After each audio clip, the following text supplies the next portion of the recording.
What up, Bart? Thanks for inviting me back. I didn't think I was coming back after the last time. Oh, no, you were great, man. You were great. Now, in order to come back a third time, you're going to have to tell me where you got that jacket. I got a guy. Okay. You got a guy. We can discuss that later. I want a lot of testosterone on the set this morning. I'm going to say it. Hey, among the must-see one-on-one battles this weekend, Odell Beckham versus Jalen Ramsey. Giants and Jags. Much has been made of the two All-Pros going at each other to start the year. Both a little brash, both a little excitable, both tremendous talents. Despite tweeting his excitement about playing Odell, Jalen Ramsey is now downplaying the face-off. A lot of people going to try to make it about me and him specifically. That's not what it's about. Football's a team game. It's going to be 11 guys out there for us, 11 guys out there for them. So we're going to have to come together and do what we got to do to try to get a win. This is probably, if not the best, one of the best corners in the league. There's no way around it. And this defense that they have is, they have 6-7 Pro Bowlers, maybe more on that team.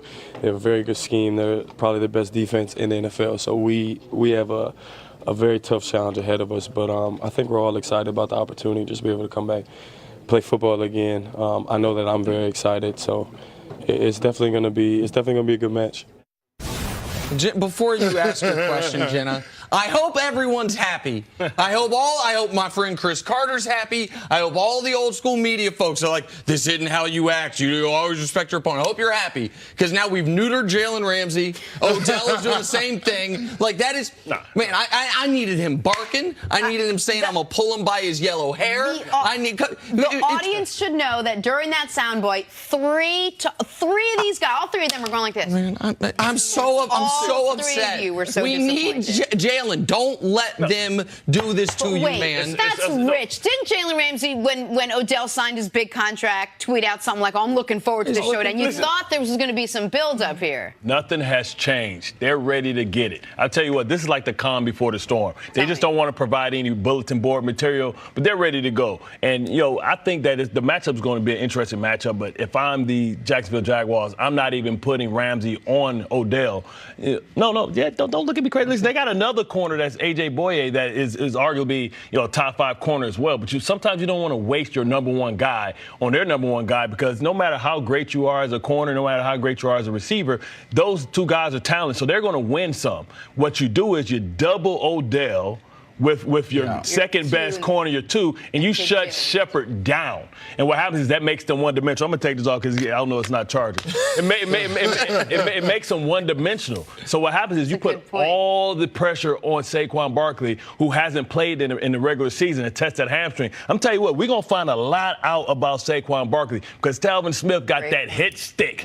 Yeah, well, and so that is something we haven't discued. The idea, and that is something I haven't been on the show yet. Thank you. But that's something we've seen guys, the best corners in the league. I think fans think should always trail the number one. Mm-hmm. But if you subscribe to the belief I do, which is typically not always, there's the outlier years. There's the one Revis year. There's a few where the number one guy matched up one-on-one with the number one receiver, and he shuts them down week after week. But typically, great wide receiver against great corner. One-on-one, advantage wide receiver. Mm-hmm. All the rules are for the offense. All the rules are for the offense. They know where they're going. Like, there's a lot of reasons they have the advantage there.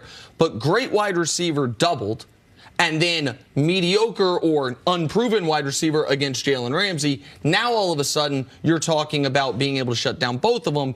The counterpoint would be, if you put Jalen on Odell, AJ doesn't, then you don't have to double either one of them. If you think Jalen can handle Odell one-on-one, AJ Boye, because you're right, one of the best corners in the league, he can handle Sterling Shepard by himself. Then you have a numbers advantage. Mm-hmm. Then you can dedicate an extra guy to Saquon Barkley, Evan Ingram, whomever it is, right? Yeah, no, you're exactly right, but I don't know that you have to with the suspect right side of that Giants offensive line. But to your point, Bart, I think the X's and O's, that's probably the way that I would approach it. It's what we saw with Bill Belichick when he had Brandon Browner and Darrelle Revis, a big physical corner to jam and then doubled on the line of scrimmage, have your number one corner on their number 2 wide receiver. But beyond that, and looking at Odell Beckham Jr., he is so important to what the Giants want to do. And we know that Odell is an emotionally high-strung player, and that's when he's at his best.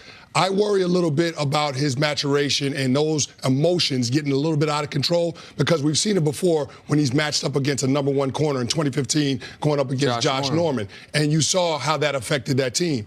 This Giants team, and Giants offense in particular, they take on the persona of Odell Beckham Jr. But if he gets frustrated because he's not being productive, it could be a problem. And how do you get him frustrated? By putting two on him, so now you can be physical at the line of scrimmage. You can talk to him because you know you got backup. See, when you're Jalen Ramsey, you can't swing and miss. You can Sammy Sosa all day if you know you got that safety bracketing, and you start to swipe linebackers, you get in his head, you smack him around, you talk to him, you pull his hair, you pull his beard, all that stuff. So basically what Jalen Ramsey did to A.J. Green last year. Head and shoulders sucks. The dumbest thing, the dumbest thing that Odell can do after proving everybody that he showed up at camp and the OTAs and just on getting his money and being just a model citizen is to come out and act like a fool and succumb to whatever it is Jalen Ramsey is going to do to him.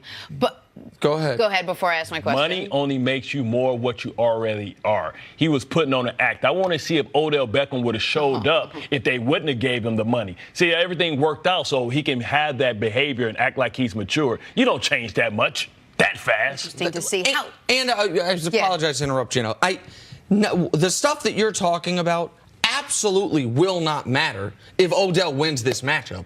If Odell has 7 for $120 and a touchdown, then he can be barking at Jalen the entire game. What can't happen is the A.J. Green situation. That Jalen is dominating you, you lose your cool, forget getting kicked out of the game. That obviously can't happen. But to where you lose your cool and he gets the W. Now, this is what I think is so interesting about this matchup.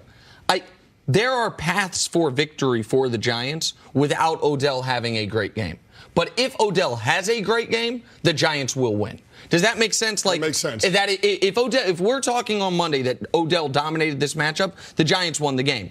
But if Jalen shuts him down, I still think the Jags are limited enough offensively and the Giants have enough other weapons, most notably Saquon. They could score 17 points, which might be enough, without Odell having a big game. Is Ogletree in coverage? What? That could be a problem. That could be a problem. Problem for who? But ASJ is banged up. So here's the thing. I'm looking at this matchup. I'm looking at this matchup, and I will say this, Jenna. You do have to be concerned about Odell Beckham Jr. and making sure that he keeps his emotions in check.